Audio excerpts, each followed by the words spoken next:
Yeah, my Travel Wins podcast today. I'm very fortunate to have Casey Patterson. How are you today, Casey? Good. How are you doing? Doing well, buddy. Appreciate the time. I know you're actually in the middle of your season and got a lot of things going on, so I truly appreciate any spare time you give me. How's everything going for you? Excited.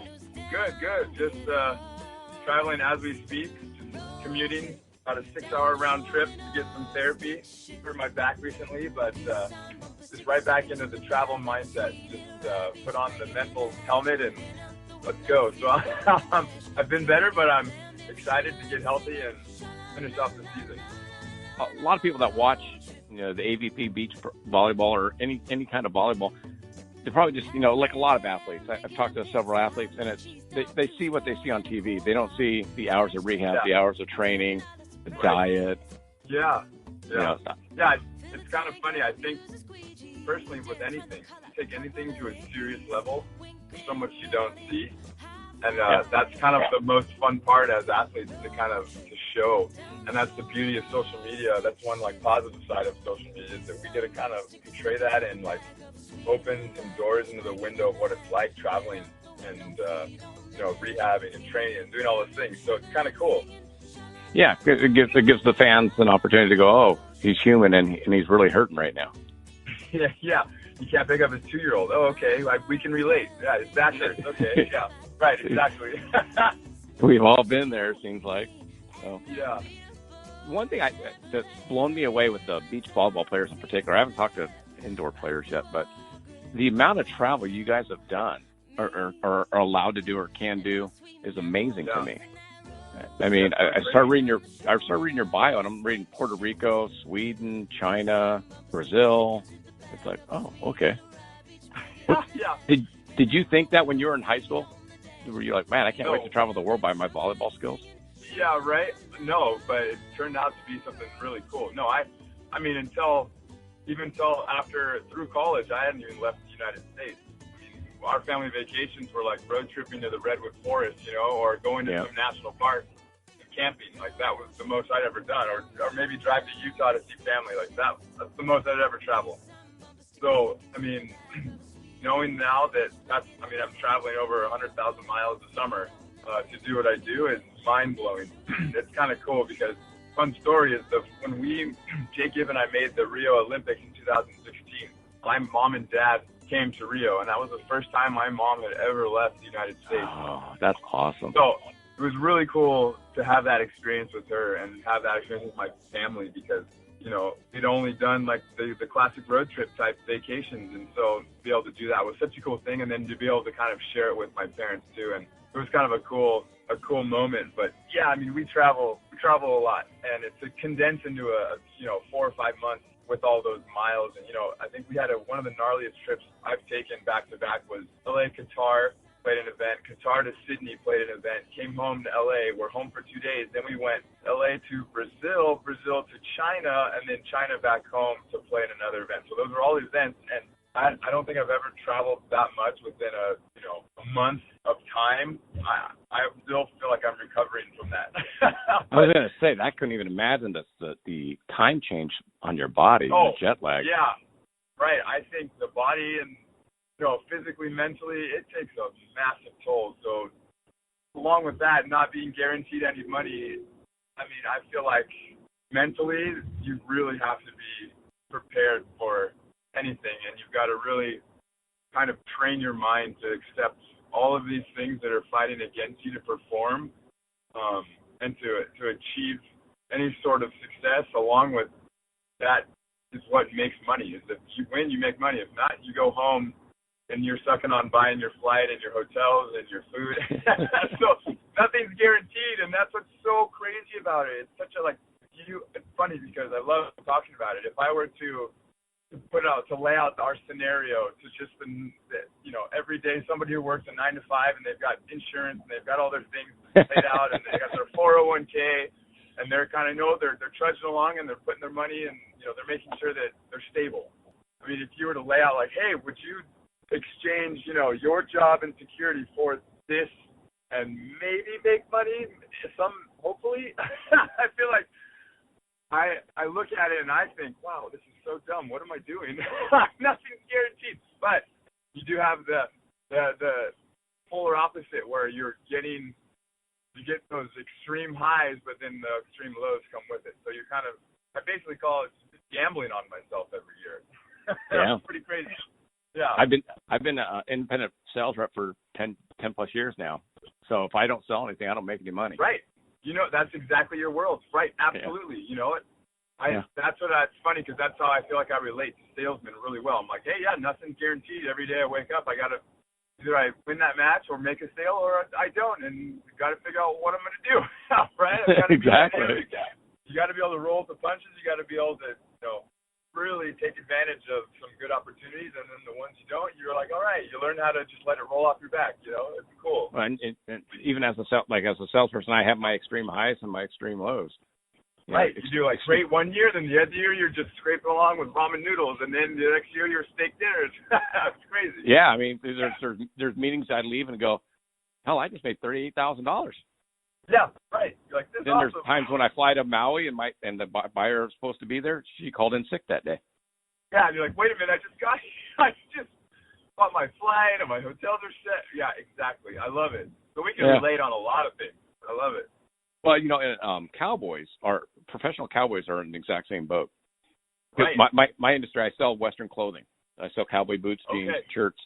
Okay. And I know a lot of the cowboys, and they have to pack their horses, their trailers, everything, and go from like Texas to Wyoming. And if they don't place any money, it's over, done.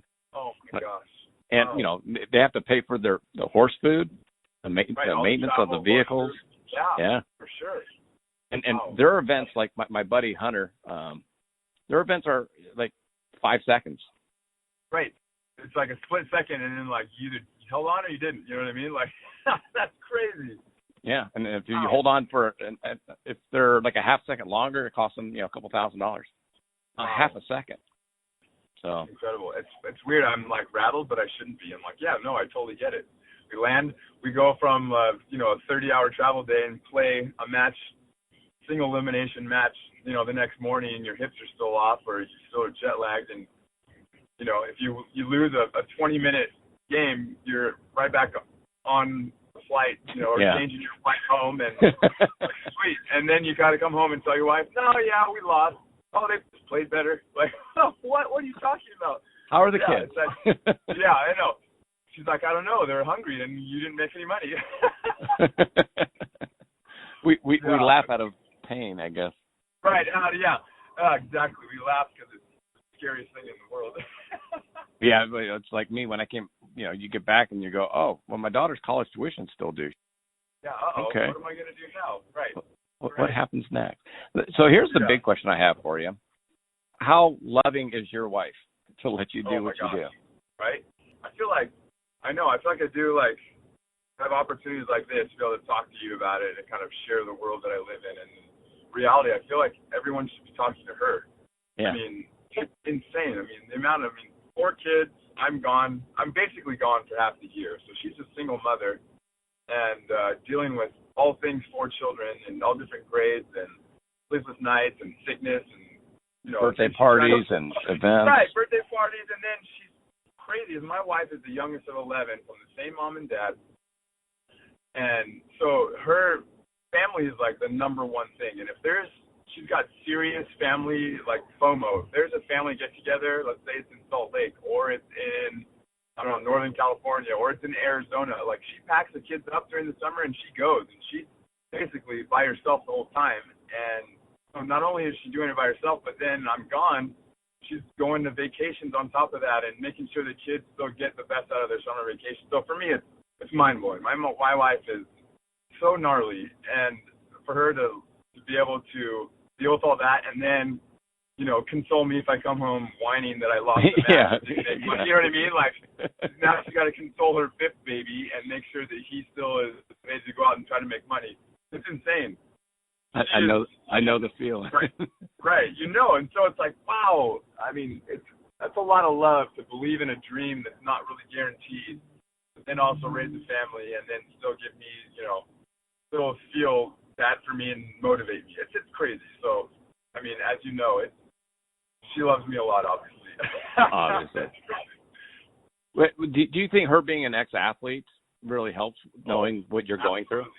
Absolutely. She knows the highs and lows. Yeah, playing in high school and in college and professionally. I mean, we played a full year together right after college, and she was most of our career. She was better than me at volleyball, and then I just kept doing it, and if I keep doing it, I'm eventually going to get there. So luckily, I did get better. But she 100% understands the world of an athlete and what it takes to be regimented and do the things that aren't easy to be at the peak performance, hopefully, so that I can win. So yeah, 100%. That's a huge benefit for me.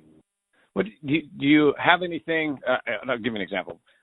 When I'm gone for a week or 2 weeks, and then a week, and then 4 days, I always try and do a date night once a week. Absolutely. So I mean, it's tougher, I think, with 4. I mean, my kids are grown; they're out of the house, so it's a lot easier. My babysitters aren't cheap when you're not making money and you come back and you're like, so I got to drop $300 on tonight for dinner and babysitter and food for the kids. Yeah. So what I do, here's my routine. I come back from, even if it's just a weekend, first day, I just tell her to leave. She just takes her car and she bounces. She goes and does whatever she wants to do and catch up on. Usually she ends up shopping for all of us, which makes me mad. I want her to go do things for her, but then it's always back to helping the family more. But she goes out and does her thing, goes out to maybe get her nails done or goes on a girls' night or whatever. So that first day and night I take over 100%. And then I try to schedule a date night before I leave, for sure. And that's so important. You got to maintain that connection, right? It's so easy to get lost in all the things you're individually worried about. But if you don't reconnect, and it's kind of like recharging your phone battery. You gotta plug in once in a while and make sure you guys are all on the same page and everyone's good to go, so that you can go off and hopefully be successful.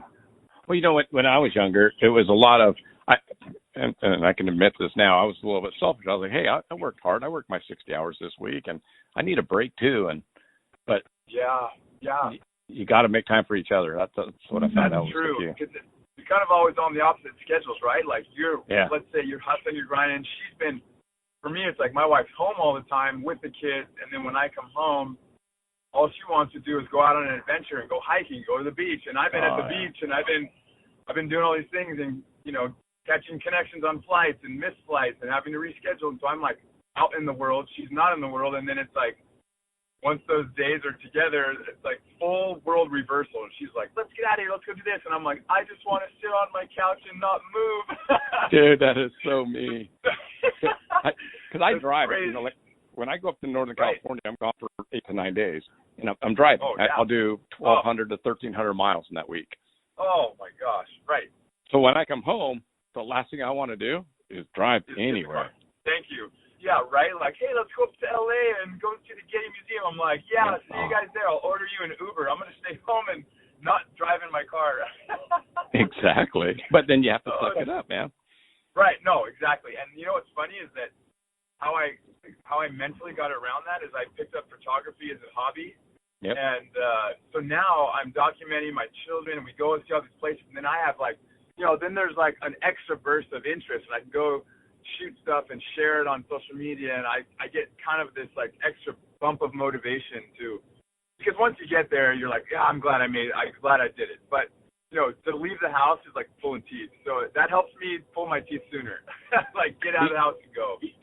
It's interesting you said that, because the name of my podcast is called The Travel Wins, and I kind of started the podcast and everything because there was so much pressure. Like when I go up north, I have to make, $100,000 in sales to make money. You know what I mean? And right. A 7-hour drive, all I'm thinking about before was how much money I got to make and the pressure.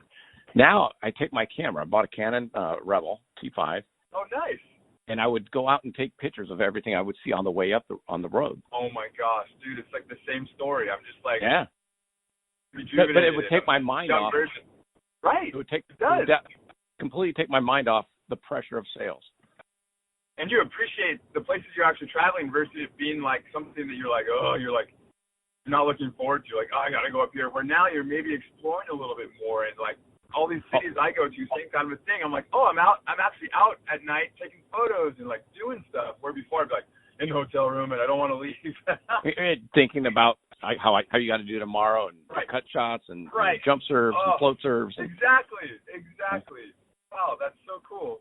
So that's why I call it the travel wins, because my win isn't necessarily just being successful in sales. It's maybe finding going to a museum, stopping, taking a different road. Because, I go 4 times a year. I'm out on seasonals. So I go up to Northern California 4 times a year. And if I take the same road, I just see the same thing every time. So now I'm like, well, let me take the Big Sur road. Let me go up the one. Oh, dude, it's like a movie. You're exploring life and taking advantage of opportunities. Dude, I love it. That's exactly how I feel now. I feel the same way. I'm like, I'm actually taking advantage of it. I wish I would have done this a long time ago. Man, one of my accounts, I have a major account. They have 245 stores nationwide, and when they open up a store, I'm supposed to go help open up the store and train the salespeople and all that. Right. And it's Rapid City, North Dakota, and it's Dickinson, North Dakota. It's Colorado. It's Wisconsin. It's Minnesota. It's everywhere. And so I went to Louisville, and I came back, and I used to go, hey, I'm showing up Thursday night. I'm going to work all day Friday. I'm going to go to company dinner Friday night. I'm going to work Saturday and fly home Saturday night. Yeah. And then I'd get home, and my friends say, hey, did you go see the Muhammad Ali Museum? I'm like, oh, no, I didn't schedule any time for that. Yeah, I did. I just want to get in and get out and make money. Like, let's do it. Right. So now I schedule an extra half day or 3/4 day. And so, I go to the Louisville Bat Company and see where they make the actual bats and have a batting cage inside of it. That had to be so rad. If you want to swing Mickey Mantle's exact specification bat, they've got it there, Babe Ruth bat. Oh, my gosh, stop it. How and they have a batting cage inside, and you're like, this is cool. That's so rad. Yeah. Oh, I love it. Oh, you got to figure it out. I love it. That's all the extra stuff. Yeah, that's so cool. How difficult is it having the 4 kids? I mean, you've integrated them. I see them on the, Ray got some TV time. Yeah, she does. That's so funny. I mean, the kids have been the greatest thing for me because it's like every time we have a new one, it's another layer of motivation for me. You know what I mean? Yeah. And so that's how I like to look at it, some positive motivation to help. Because you get older and you've seen the show and you've won the big events and you've been there, done that. Like, I feel like it takes more and more for my, for something to really flip my switch of competitiveness, because once you've seen it, you build up the tolerance and you're like, okay, cool, another semifinal, like whatever. But you get these kids that are like looking up to you like a hero, and they're depending on you to do things and to perform and to take care of them. I feel like, it was just an extra bonus level of motivation for me. And plus, you know what, I think where it's helped the most out of anything else, more than the motivation, more than the responsibility, more than the love of just being a father, I mean, what it's done is when I don't win, it's like the real world and how important it is to raise these kids. It like massively washes away the thought of how bad it sucked losing or, not making any money, because I know that this is so much more important that it's silly that I'm kind of upset about losing. Even though I have to be upset. I have to. But then I got little Ray or little Blake or the boys running up to me and saying they love me. It's we lost the Manhattan Beach Finals just a couple weeks ago. And that's the most iconic event in beach volleyball history, on the World Tour, anywhere. The granddaddy of all.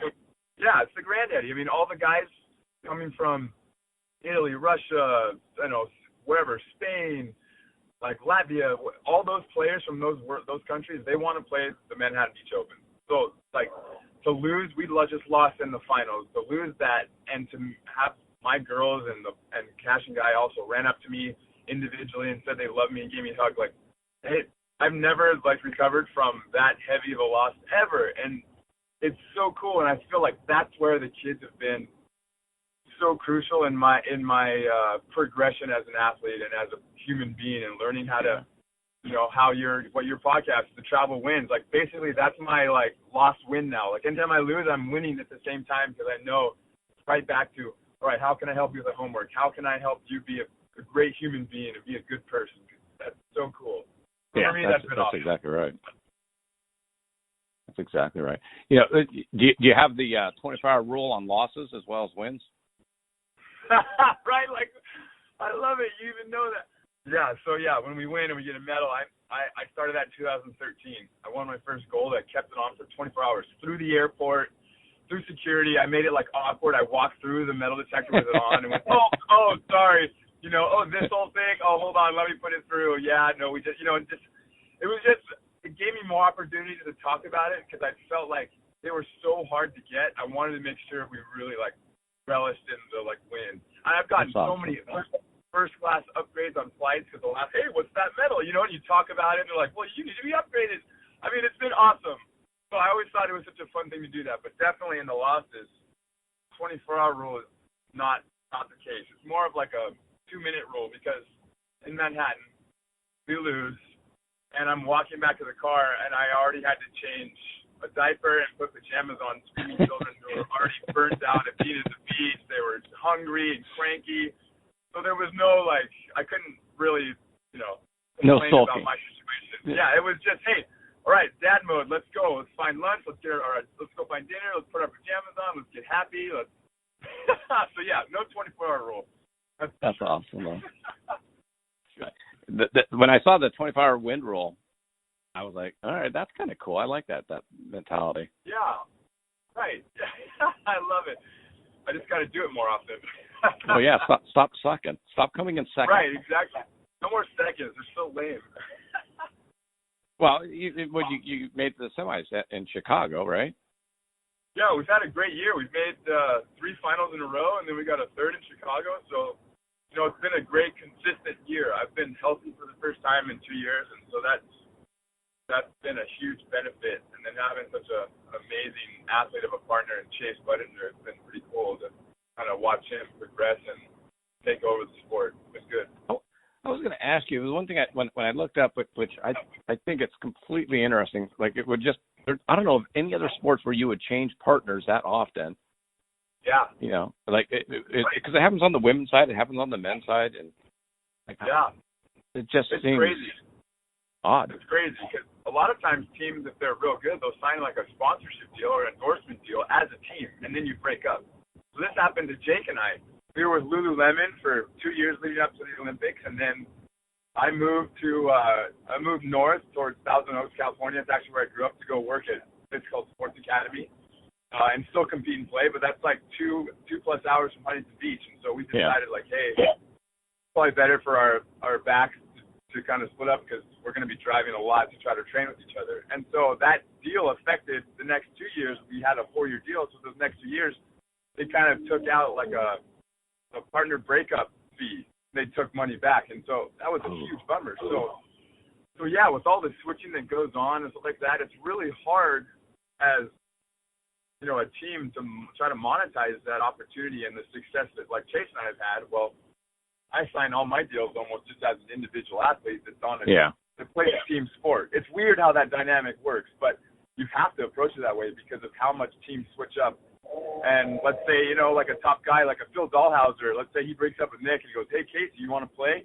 You have to, legitimately consider that. But if you had endorsements together, like with Chase, I don't know, what do I do now, And so that's where you kind of got to approach it that way because there are so many switch-ups and there are so many, things that get in the way of the team staying together for a long period of time. It's really weird. It's very, very tough to deal with. Yeah, and in reality, there's only 7 or 8 events, AVP events, and then you got the FIVB. Right, you only got 8 in the U.S., and then everything else is all world tour stuff. That's even a whole different world in conversation. Yeah, crazy. Here's a random question for you. Are you the tallest defender on the tour? I am the tallest defender on tour, and I did that for a reason. I knew that when I won my first event in 2009, I was a full-time blocker. Yeah. I knew my ceiling was limited as an average size blocker. I knew that my ceiling was much lower than if I was a really tall, athletic, dynamic defender. So I always looked at it as a way of hey, I might not get as many digs as these little guys that are running around like ninjas, but when I do dig the ball, my offense and my window for the set doesn't have to be as perfect, right, for me to be a real dynamic offensive defender. So that's where I thought of it, like, hey, if I want to go play at the next level, I need to be a defender, and I need to learn how to play defense really well, because then I'll be, you know, the tallest defender in the U.S. And then on the World Tour, you know, I was one of the first guys that was my height out doing it. So I've kind of been I've been lucky to be able to kind of get ahead of the curve that way, and kind of just saw where my future was headed. You know, just as an athlete, I played football, jiu-jitsu, wrestled, and I used to, back in the Karch Karai days, I used to go and play volleyball. Yeah. When I watch you and Chase play, I think it was Chicago. Yeah, it was just the last one, right? Yeah. I'm like, Chicago. I'm like, who do you defend? Who do you serve it to? Because if you're playing Nick and Phil, most of the serves go to Nick because no one wants Phil. Yeah, exactly. Yep. To smash it down. But with you guys, 6'6" and 6'7", it's like, well, pick your poison. Yeah, exactly. And that's kind of that was another factor in making that decision was, hey, the top teams that are winning are like the highest percentage side out teams. They're the guys that their offense is, you know, it's the hardest to stop. Yeah. So that was another benefit to me kind of switching over, was like, hey, I'll be one of the most like effective offensive players, and why not be the small guy and then have my big guy also be super gnarly? That's a recipe for success, you know. And so for sure that was kind of the mentality, and that's what has been, you know, luckily for us, you know, ever since whoever I've played with since then, you know, the team I've been on has always kind of led the tour in hitting percentage, which was my goal. That was why I think I was able to make the switch. Yeah, I was going to say Gibby's not exactly short either. No, yeah, he's 6'8", right, exactly. And luckily I have a 7'1" wingspan, so not only am I tall, but my arms are probably longer than most of the blockers, so that helps too. So what you're saying is you could have been a blocker if you wanted to. You just wanted to be a defender. Right, I just didn't want to jump. Right, exactly. Defense is just more fun. You didn't want to get six-packed in the face from a foot away. Yeah, I didn't want to. Yeah, I liked how my face looked. I didn't want to be up there getting hit in the face all the time. There was a couple headers this last week when I was watching. Oh yeah, I think Ryan took a couple gnarly ones. Chase got a couple. Yeah. The defenders are the little guys are starting to hit that ball straight ahead a lot more often. Try to like kind of ward off the blockers from being too aggressive, which sometimes it works.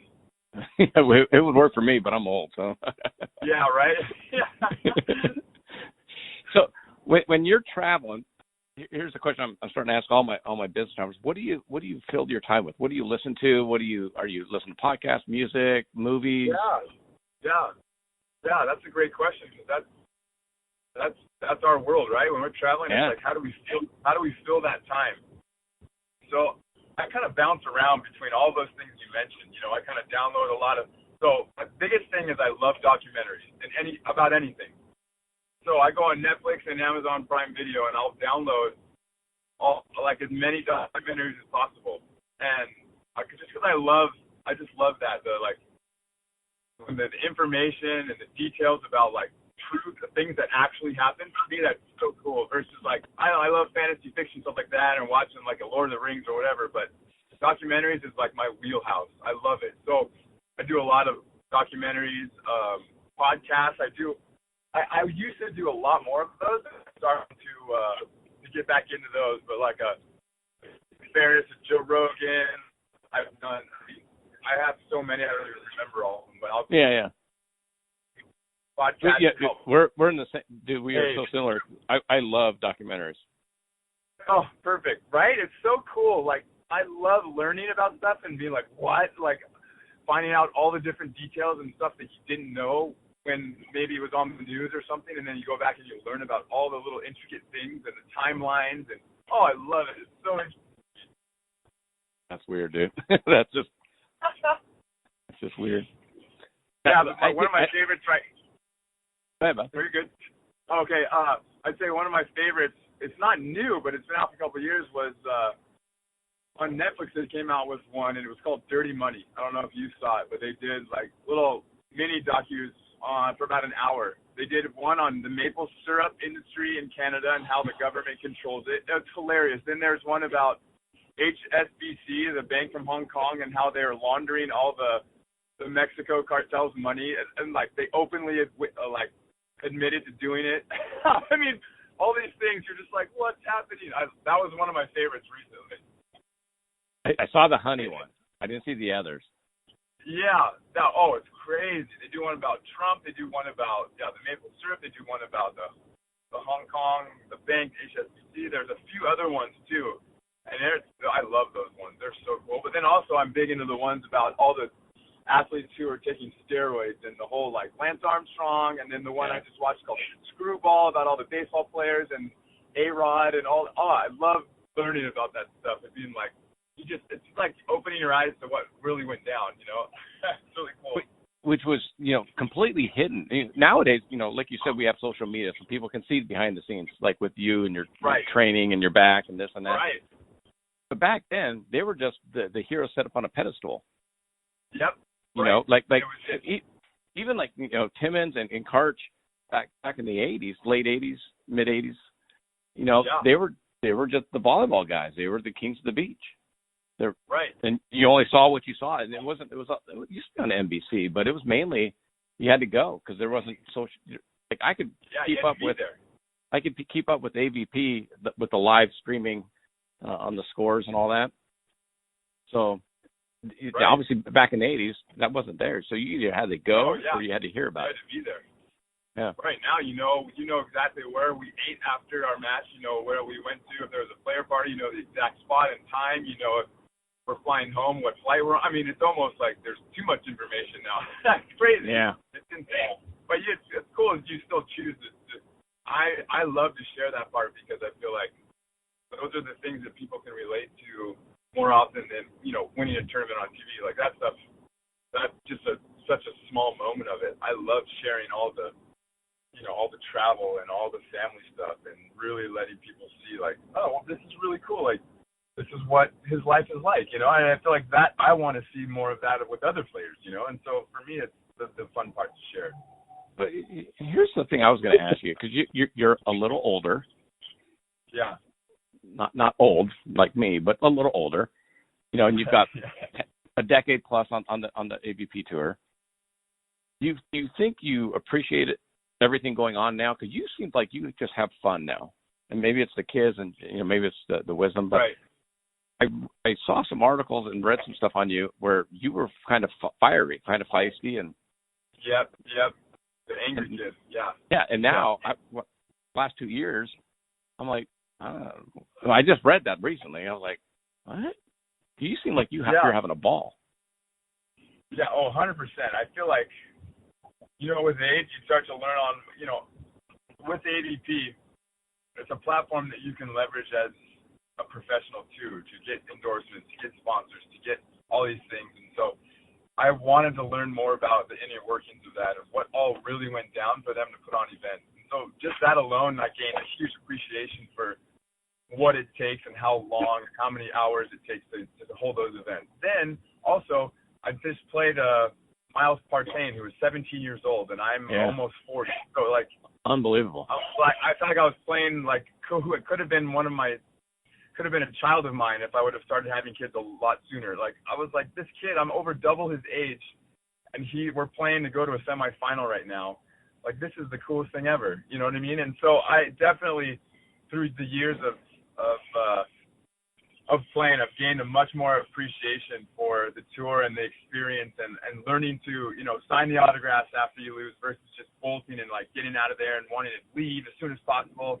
I like to appreciate it and talk to the kids and ask them how they're enjoying the event, and the volunteers are always wanting autographs. And so that's definitely been something that I've learned to appreciate much more over the years versus just super fiery, passionate guy who wanted to win, and that was all that mattered, and that was my whole world. And if I didn't even practice well a day before, it ruined my whole day.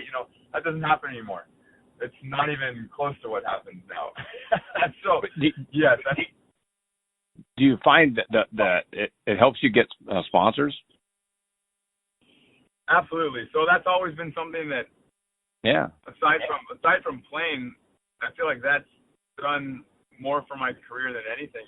I'm always the guy that's willing to go do those autographs when no one else will, or willing to do an appearance when it, you know, it might not even be paid, but long term it's going to pay off, and to build relationships and kind of be associated with brands for a long time and be grateful for everything they do, and try to be, you know, more of an employee / family member of that brand, so that they can see that, you know, I truly care about it and love what they provide for me. And so in turn, it's actually turned into me making a lot more money through endorsements because of that. So it's definitely helped. Yeah, I mean, the cowboy world's the same way. I mean, there are some guys that they just want to compete. They just, you know, they're cowboys. Right. They live on a ranch, and they learned how to rope when they were a kid, and that's what they want to do. And yeah. signing autographs is literally, they've told me, it's the last thing in the world I want to do. Right, and right. like, And they can probably be the most gifted one of the bunch. But then you got the guy halfway down the middle of the pack who's willing to do all those things. Well, the sponsors see that for sure. They're like, oh, well, I want him. For sure. That's so true, man. Yeah. And with you, it's the best of both. I mean, you're at the highest level, and you're now approachable and very aware of you know, your I guess your attitude on and off the court. Right. Yeah, that's definitely been a blessing that I've been able to realize before it was too late, and looking back like, oh, I wish I would have been more, you know, active in the community or done more around the event. So yeah, I'm grateful that my eyes were open to that. I think, you know, in our world, having an agent isn't really something that's necessarily easy to do, because we're not getting, you know, multi-million-dollar deals. We're getting deals that are just helping us stay afloat until we can win some prize money. So I think you learn a lot. You learn to be a real dynamic human being, not just a volleyball player. So I'm grateful to that, because now it's helped me with, you know, some of the brands that sponsor me. Now I like help run their social media, or I'm part of their advertising marketing team, and I do a lot of that on the side. And so it's been cool, because it's opened a lot of other doors for me because of that. Well, now that you are getting older, I mean, there are a couple guys that are older than you. Phil's, I think, probably your age or a little bit older. Yeah, I think, Phil, Nick, Rosie, and I are all the same age, but a few months off. But we're all 39, 40. And then you got Jake, who's 44, I think, and then Hayden, who's 46. There's only like two guys that are really older than us, and then the rest of us are all kind of in that same age group. You have, realistically, what, 4 to 5, 6 more years of at the highest level? I'd say I got like 4 to 5 more years on the AVP where I could really keep contending for titles. Yeah. Then after that, you got to kind of make that transition and figure out what you're going to do. That's what dude. You're so lucky. I've had 3 NFL players on, and one's retired. He's 25. Wow. The other one he didn't make the roster this year. The other one, Landon, was on the Saints last year. Got picked up by the Panthers. Got released, and now is on the squad for the Seahawks. He's 26, and his biggest concern in life is what's next. Yeah, those guys get tossed around. I mean, that's a brutal world. That's with how much pain those guys take. Oh, I can't imagine being 25 and done. Like, oh, I'm done. What do I do now? Like, that's insane. Well, and what Landon was taught, which I never thought about until I started. That's why I love the podcast. He's 26, and he goes, I'm envious of all my friends I graduated college with. I'm like, what are you talking about? He goes, because they have 4 years of work experience, and I have 0. Yeah, they're like, what have you done? Well, I lift weights, I get really fired up, and can run fast. They're like, okay, well, how does that translate to making money in this industry? Oh, right. Oh, my gosh. And he, you know, Landon he's a offensive guard, so he's, I don't know, 280, 275. Yeah, he's a big dude. But he, you know, he's like, he goes, I was a captain in high school. I was an All-American at University of North Carolina, team captain, and then, you know, went to the pros. But I'm about done, and I really haven't had a job. Yeah, right. I'm like, wow, I never thought about that. Like, kind of crazy. That's for sure. That's where definitely beach volleyball keeps you grounded, because most of the players are working full time or running a club, beach volleyball club, or they're coach. Like, I mean, I do 50 other things along with playing to try to make it happen. And that for sure keeps me more in that grounded world of, all right, well, let's say, volleyball is over right now. Well, I've already got some direction because of what I've been trying to do on the side. Oh, that's super. I know. Yeah, you don't look at it that way. Well, those guys are 25 and done, and they're like, I don't know. Do I go back to school? Like, what do I do? Crazy. Well, yeah, Hakeem Ballas, he played for the Arizona Cardinals and then Detroit Lions as a tight end. He retired intentionally. He could have made. He goes, I could have made the Lions squad, but it was getting in the way of what I wanted to do, which was real estate investments. He goes, I could only work on my real estate investment 4 months of the year because the other 8 I had to be focused on football.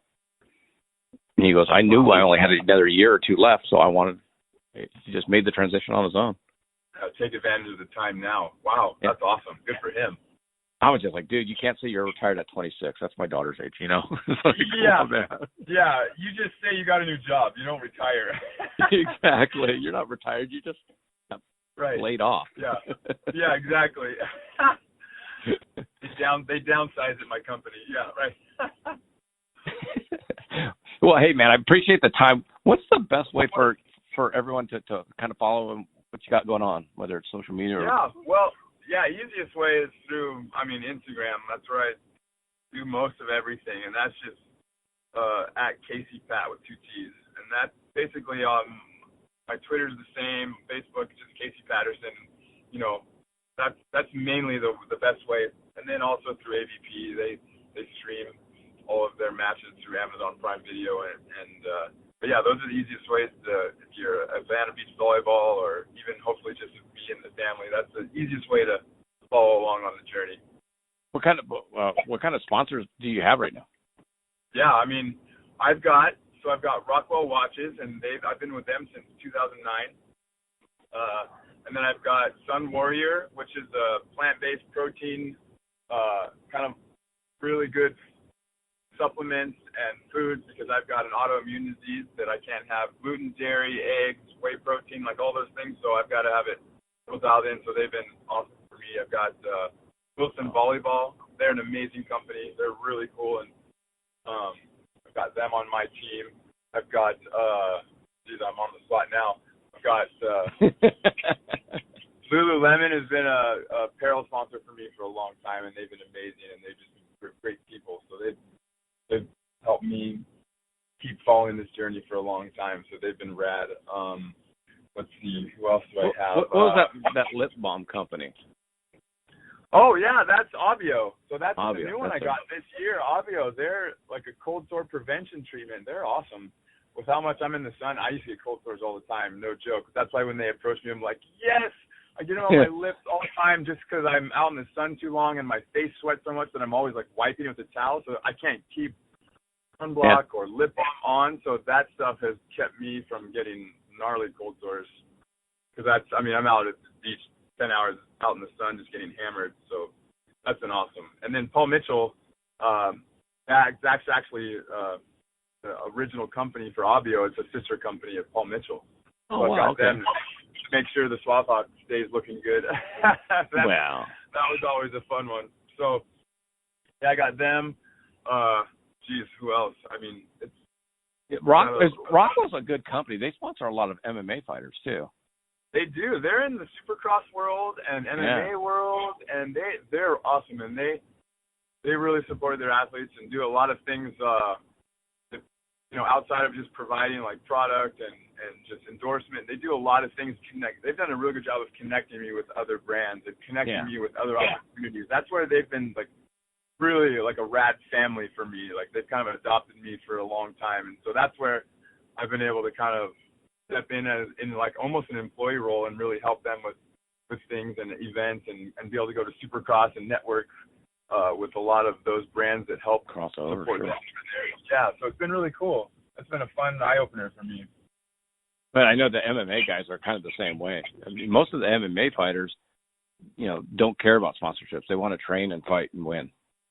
Right. And then, they'll get an agent at some point, which will start getting them to think about it. But for the most part, those guys just like to fight. Yeah, right. I know. They just want to be able to focus on that stuff. But it's like, hey, dude, you make sure that you sure you take care of yourself and get some things lined up. Yeah, that's another sport where you get into your 40s, you've exceeded all expectations. Oh, right. You're like, wow, this is incredible. This is like Benjamin Button. The guy's, when's he going to stop? Yeah. Oh, he's 41. Yeah, right. That's going to be you. You're going to be, that'll be your new nickname. I know, right? That's what I'm hoping. The Benjamin Button hashtag would be. We'll just awesome. call you Buttons. Yeah, just call me Button. There you go. I'd willingly accept that if I'm still kicking and playing. Forget CPAT and just be Buttons. Right, exactly. That'd be awesome. We're going to start a new trend here, Casey. There we go. I love it. Well, hey, man, I'm looking forward to watching you in Hawaii since you qualified for that. Yeah, I'm excited about that. Thank you. And then obviously just staying in touch with you over Instagram. Your pictures are. I'm the one that commented on you taking a picture underneath your airplane seat. Oh yeah, and I was right. Like, I remember that. I'm like, dude, that's crazy shit I would do. That's right. I love it. That's so good. I'm like that's exactly a picture I would take. So. Yeah, like different perspective. Yeah. So hey, Matt, I appreciate it again. Be safe driving. Of course. Yeah, and, thank you. Best of health to you, my friend. Yeah, Get better. I appreciate it. Thank you. Help me on my commute. I'm just about home, so that was perfect time. That's why we did it. Right? Awesome. Thanks, All right, Thanks, bud. Pete. Thanks, Casey. Cool. Talk to you soon, bud. Yeah. All right. Bye-bye. Bye.